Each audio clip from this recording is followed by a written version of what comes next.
चलिए फ्रेंड्स, शुरू करते हैं आज का अपना वीडियो। आज के स्टूडेंट आने वाला हूं क्लास 12 के लिए मैथमेटिक्स का अर्धवार्षिक परीक्षा वर्ष 2022 का पेपर, क्योंकि आपका इसी वर्ष का रहने वाला है और आपके पास मात्र 6-7 दिन का टाइम है। आपका पेपर आपके सामने यही पेपर आने वाला है, तो अंत तक वीडियो को जरूर देख लेना। तो फाइनली शुरू करते हैं आज का अपना वीडियो। जितने भी छात्र दे रहे हैं इस बार हाफ ईयरली एग्जाम, वो एक बार इस वीडियो को जरूर देख लेना। यहाँ पर समय आपके पास 3 घंटे का मिलेगा। आपको पूर्णांक आपका 80 मार्क्स का रहने वाला है और आपका अर्धवार्षिक परीक्षा वर्ष 2022 इसका है। रियल पेपर बताने वाला हूँ, 100% आपको रियल पेपर इसमें मिलने वाला है। इससे आपका विषय आपका गणित का रहने वाला है, कक्षा 12वीं का रहने वाला है। तो अंत तक वीडियो को जरूर देख लेना। तो फाइनली शुरू करते हैं आज का अपना वीडियो। तो आपके सामने निर्देश आ चुके हैं, उसे ही पढ़ना जरूरी होता है, क्योंकि आप जब निर्देश पढ़ते हो तभी आपको समझ में आता है कि कौन सा क्वेश्चन क्या कहना चाहता है। सभी प्रश्न हल करना अनिवार्य है। All questions are compulsory. आपको जितने भी क्वेश्चन दिए आएंगे आपको सभी को हल करना होगा। प्रश्नों के लिए आवंटित अंक जो होंगे उनके सम्मुख अंकित होंगे। क्वेश्चन कितने अंक का होगा आपके सामने राइट हैंड साइड में इस प्रकार से लिख दिया जाएगा। प्रश्न नंबर 1 से लेकर 5 तक आपको वस्तुनिष्ठ प्रश्न है और प्रश्न नंबर 6 से लेकर 23 तक आपका प्रत्येक प्रश्न आपको आंतरिक विकल्प दिया गया है। विकल्प के आधार पर ही आपको क्वेश्चन को सॉल्व करना होगा। तो फाइनली शुरू करते हैं आज का अपना वीडियो। पहला वाला क्वेश्चन आपके सामने आपके स्क्रीन पर आ चुका है और यह क्वेश्चन आपका 6 मार्क्स में पूछा जाने वाला है। यहाँ पर क्या है, सही विकल्प आपको चुनकर लिखना होगा, अर्थात आपके सामने वैकल्पिक क्वेश्चन रखा गया है। यहाँ पर देख लीजिएगा सही विकल्प आपको किस प्रकार से लिखना है। पहला वाला क्वेश्चन है कि 3 कोटि वाले किसी अवकल समीकरण के लिए विशिष्ट हल व यहाँ पर उपस्थित स्वेच्छ अचरों की जो संख्या है वो कितनी हो जाएगी। 3 कोटि वाला है तो विशिष्ट हल भी आपके 3 ही होने चाहिए, तो आपका विकल्प पहला वाला ही आ जाएगा। इसी प्रकार से बात करें, यहाँ कह रहे हैं मान लीजिए कि समुच्चय n जो है यानी कि जो प्राकृतिक संख्या का समुच्चय है वो इस प्रकार से है कि r यानी कि रिलेशन जो है वो इस प्रकार से है कि यानी कि यहाँ पर कह रहा है a, b such that a equal to b minus 2 और v जो है वो ग्रेटर देन 6 है, तो द्वारा संबंध जो r होगा वो क्या हो जाएगा। तो a equal to b minus 2 यहाँ पर हम बात करें तो 6,8 का यहाँ पर क्या बनना चाहिए, तो यहाँ पर 6,8 ही बनेगा, अर्थात आपका विकल्प जो हो जाएगा वो आपका सी वाला सटीक आंसर हो जाएगा। यानी 6 से हम यहाँ पर देखते हैं तो 6 आपका जो होता है तो वह बी माइनस के 8 में से जो हम 2 घटा देते हैं तो 6 बचता है, अर्थात आपका विकल्प यहाँ पर जो हो जाएगा वो सी वाला मिल जाएगा। इसी प्रकार से बात है नेक्स्ट वाले क्वेश्चन की। यहाँ पर कह रहा है यदि यहाँ पर कह रहा है cos inverse x equal to y है तो y इक्वल टू क्या हो जाएगा। Cos inverse x equal to y है तो सबसे पहले आपको क्या करना है, s जो हो जाएगा तो वह कॉज y हो जाएगा। क्या हो जाएगा, तो कॉज y हो जाएगा। तो s का मान यहाँ पर कॉज y तो आप कहाँ से कहाँ तक होता है, तो आपको पता होगा कि कॉज y की यानी जो कॉज की जो वैल्यू होती है वो कहाँ से कहाँ तक, -1 से लेकर और नेगेटिव अनंत तक। नेगेटिव कितने यानी -1 से यानी -1 से +1 तक होती है। तो -1 किस पर होता है, तो -1 किस पर प्राप्त होता है, तो -1 कहाँ पर प्राप्त होता है, तो आपको वो भी पता होना चाहिए। तो फिलहाल कि यहाँ पर y की बात कर रहा है, तो यहाँ पर y की बात कर रहा है तो आपको यहाँ पर क्या करना है, y की बात कर रहा है तो आपको सिंपली यहाँ पर कॉज इनवर्स x ही लगा देना है। तो y का मान आपका कहाँ से कहाँ तक चला जाएगा आप वो देख लीजिएगा। तो कॉज इनवर्स x है तो आपको वो भी उसी प्रकार से हो जाएगा। तो कहाँ से कहाँ तक होता है तो आपको पता होगा कि माइनस का क्या, माइनस का π/2 से यानी कि π/2 तक होता है, या फिर माइनस का π/2 से लेकर π/2 तक होता है, या फिर आपका 0 से π तक होता है, या फिर 0 से π तक होता है। तो आपकी यानी सभी अलग अलग समान है, तो आपका विकल्प जो हो जाएगा वो क्या हो जाएगा, विकल्प बी वाला आपका आंसर सही होना चाहिए। फिर कौन सा होगा आपको कमेंट में लिख देना है। इसी प्रकार से बात नहीं, फोर्थ वाले क्वेश्चन इस प्रकार से है कि 3 यानी कि 3:3 यानी यहाँ पर कह रहा है कि जब 3/3 का यानी कि जो कोटि के एक ऐसे अवयव की कुल कितनी संख्या हो जाएगी जिनकी प्रत्येक प्रविष्टि 0 या 1 हो। तो 0 या 1 हो, अर्थात यहाँ पर दो सिचुएशंस हैं, तो 0 और यहाँ पर 2 सिचुएशंस हैं। जब यहाँ पर हम बात करें 3/3 की होती है, 3 में कितने अवयव होते हैं, तो 9 होते हैं। जब हम 2 की यानी कि 2 की पावर जब 2 की पावर हम 9 लगाते हैं तो इसका जो आंसर आता है वो 512 अर्थात विकल्प यहाँ पर डी वाला आ जाएगा। इसी प्रकार से बात करें पाँचवें क्वेश्चन को, इस प्रकार से है कि जब यहाँ पर जो डेल्टा इक्वल टू जो है ये जो सारणी यहाँ पे सामने दिया गया है, डिटरमाइनेंट्स यहाँ पे सामने है वो इस प्रकार से दिया गया है a11 a12 आप यहाँ पर देख लेना है, और aij का सेकंड जो है वो ए यानी कि कैपिटल ए आई जे है, तो डेल्टा का मान जो हो जाता है वो क्या होता है, तो डेल्टा का जो मान होता है जहाँ पर भी आपको एक जैसे मिल जाए तो वही इसका आंसर हो जाएगा। तो A11 A11 A21 A21 और यहाँ पर A31 A31 देख लीजिएगा, यानी कि विकल्प आपका डी वाला सही मैच कर रहा है। इसी प्रकार से बात करें नेक्स्ट वाले क्वेश्चन की, यहाँ पर नेक्स्ट क्वेश्चन नंबर 6 इस प्रकार से रखा गया है, यदि s equal to a t square और y इक्वल टू 280 है तो d y by d s का मान आपको निकालना होगा। s इक्वल टू आपका ए टी स्क्वायर है, अर्थात यहाँ इसे जो हम यहाँ पर इनके डी वाई डी एस जो हम यहाँ पर d y t d s by t से जो हम करते हैं, तो डी एस बाई टी से जो हम करते हैं तो आपका क्या आता है, तो डी एस बाई टी से जो हम करते हैं तो आपका 280 आ जाता है, क्या आ जाता है, तो 280 आ जाता है। इक्वेशन एक हम इसको दे देते हैं। जब हम इसमें करते हैं तो डी वाई टी हम करते हैं तो डी वाई टी आपका किस प्रकार से आ जाएगा, डी वाई टी जो आपका आ जाएगा वो 2a आ जाएगा। इसी प्रकार से हमें क्या निकालना है, d y by d x निकालना है, तो d y by d t हम इसे इधर दे देते हैं और इधर में हम दे देते हैं D x by d T लिख देते हैं, तो डी टी से डी टी कैंसिल हो जाएगा, तो आपका डी वाई यानी कि आपका 2a उधर ऊपर हो जाएगा और यहाँ पर 280 आपका नीचे हो जाएगा, 2a से 2a कैंसिल आउट हो जाएगा और आपका 1/t आंसर हो जाएगा। तो 1/t यानी कि विकल्प आपका पहला वाला ही सही हो जाएगा। इसी प्रकार से बात करें नेक्स्ट वाले क्वेश्चन की, तो सेकंड वाला भी क्वेश्चन आपके सामने आ चुका है। यह क्वेश्चन आपका 7 मार्क्स में पूछने आने वाला है। यहाँ पर करा है वृत्तों एस स्क्वायर प्लस का वाई स्क्वायर इक्वल टू 49 है, द्वारा घिरे के घिरे यहाँ पर क्षेत्र का आपको क्षेत्रफल निकालना है। क्या निकालना है, घिरे क्षेत्र का क्षेत्रफल आपको इकाई में होगा, तो वह कितना हो जाएगा, तो सबसे पहले आपको क्षेत्रफल निकालना है। आपको क्या निकालना है, तो क्षेत्रफल निकालना है। तो क्षेत्रफल को हम किस प्रकार से निकालते हैं तो आपको पता होगा, सिंपली हम क्षेत्रफल की बात करते हैं तो हमें इसका d y by d s तो नहीं निकालना होता है, बट हमें इसका समाकलन करना होता है। वो समाकलन किस प्रकार से करते हैं तो आपको पता होगा। तो आपको सिंपली आपको क्या करना है, एस स्क्वायर को आपको यहाँ पर यही रख लेना है और यहाँ पर 49 है और माइनस का वाई स्क्वायर है, इसी प्रकार से आप इसका समाकलन कर देना है, आपको वही आपका आंसर हो जाएगा।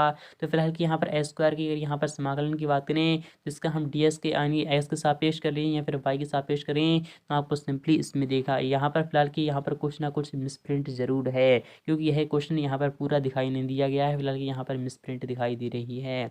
सेकंड वाला अगर क्वेश्चन की बात करें कि अवकल समीकरण जो आपके सामने है, d y by d x का होल स्क्वायर माइनस का s cos y equal to 0 की जो कोटि है वो कितनी हो जाएगी, तो 0 की जो कोटि यहाँ पर दिखाई दे रही है, तो कोटि तो यहाँ पर एक ही है, बट यहाँ पर जो घात है वो आपकी 2 दिखाई दे रही है। तो कोटि आपको सिंपली यहाँ पर का वर्ग इकाई यानी कि इसका जो आंसर होगा आपको यहाँ पर वर्ग इकाई में बताना होगा। आपको इसका आंसर क्या बताना है, तो वर्ग इकाई में बताना है। और यहाँ पर बात करें इसका जो कोटि हो जाएगी वो 1 हो जाएगी, कितनी ही हो जाएगी, तो 1 हो जाएगी। एक सदिश जिसके आदि यानी कि जिसके आदि और अंतिम बिंदु संपाती होते हैं कैसा सदिश कहलाता है, एक ऐसा सदिश जिसके एक यानी आदि और अंतिम बिंदु यानी प्राथमिक और अंतिम बिंदु संपाती होते हैं कैसा सदिश कहलाता है, समांतर होता है, फिर क्या होता है आपको बताना है।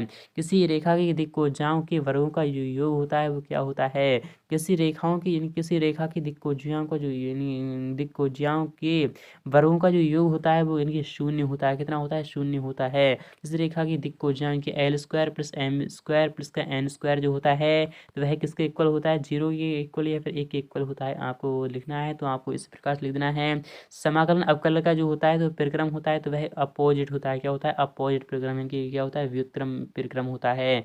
समुच्चय ए पर परिभाषित यानी संबंध तुल्यता संबंध कहलाता है। यदि आर स्वतुल्य सम्मित तथा यहाँ पर क्या कह रहा है, तथा यहाँ पर स्वतुल्य संबंध तब कहलाता है जब स्वतुल्य हो और सम्मित हो और संक्रामक है, क्या है, तो संक्रामक भी आपका होना चाहिए, तभी आपका क्या होगा, तभी आपका स्वतुल्य हो जाएगा।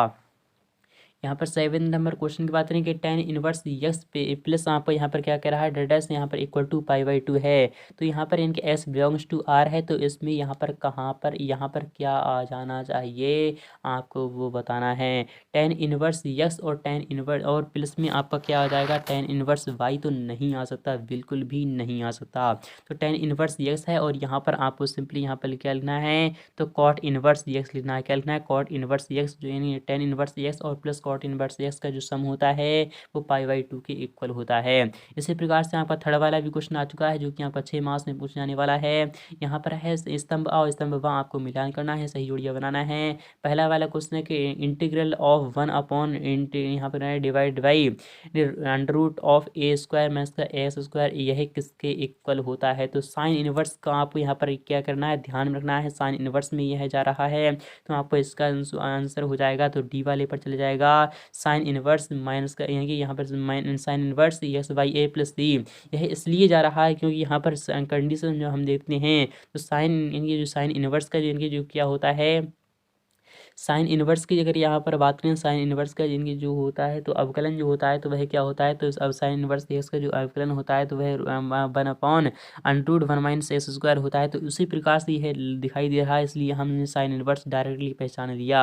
इसी प्रकार से बात करें नेक्स्ट वाले क्वेश्चन की, यहाँ पर नेक्स्ट वाला जो क्वेश्चन है वो इस प्रकार से कह रहा है 1/√में x² माइनस का a² है। जब a² माइनस का a² है तो आप यहाँ पर देख लीजिएगा है, आपको यहाँ पर ध्यानपूर्वक देख लेना है यहाँ पर कौन सा आंसर सही हो जाना चाहिए। तो अंडर में है s प्लस a², तो आपको यहाँ पर देख लेना है। तो आपको सिंपली जिसका जो आंसर हो जाएगा तो वह क्या हो जाएगा, तो आप यहाँ पर देख लेना है। आपको s² माइनस का a² है तो आपको सिंपली जो का आंसर हो जाएगा आपका विकल्प f पर चले जाएगा। log ऑफ s प्लस यहाँ पर अंडर में s² माइनस का a² पर चले जाएगा। यहाँ पर बात करें कि इंटीग्रल ऑफ 1/√, s² प्लस का a², यह किसके इक्वल हो जाएगा, तो यह किसके इक्वल हो जाएगा, तो ये आप यहाँ पर दे लेना है आपको। तो ये इसके इक्वल हो जाएगा यानी कि विकल्प आपका यहाँ पर ए वाले पर चले जाएगा। और यहाँ पर बात करें यहाँ पर नेक्स्ट वाले क्वेश्चन है कि 1/√, यानी कि 1/a² प्लस का a², यह किसके इक्वल हो जाएगा, तो 1/2a, यहाँ पर कह रहा है 1/2a और यस प्लस इनकी a प्लस एक्स और यहाँ पर है वटे में है आपका हो जाएगा a माइनस का एक्स के इक्वल हो जाएगा।